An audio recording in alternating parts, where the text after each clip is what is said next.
एक गांव में एक किसान रहता था। वह कड़ी मेहनत करके अपने खेत में अनाज उगाता था, पर जब उसकी फसल तैयार होती थी तो उसके काटने से पहले ही कबूतर और कौवे आकर उसे नष्ट कर देते थे। यह हर बार की बात हो गई थी।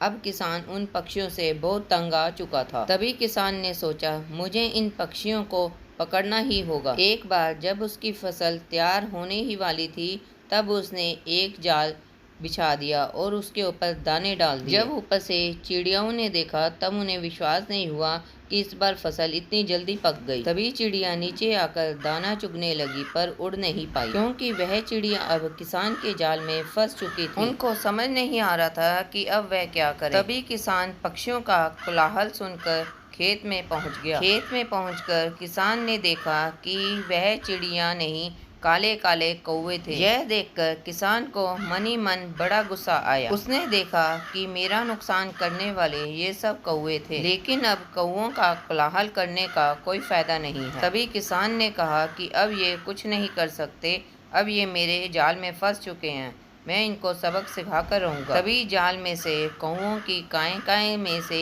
एक बड़ी आवाज प्यारी सी आने लगी। किसान को उस कबूतर पर बड़ी दया आई। तब किसान ने बोला, अरे तू इन कौवों के बीच में कैसे आकर फंस गई? लेकिन अब कुछ नहीं हो सकता। जैसे गेहूं के साथ घुन भी पिस जाता है, वैसे इन कौवों के साथ अब तुम भी मेरे दुश्मन हो गए हो। इतना कहकर किसान ने शिकारी कुत्तों की तरफ इशारा किया। शिकारी कुत्ते किसान का इशारा पाकर खेत में आ गए और कबूतर और कौवों को मार डाला।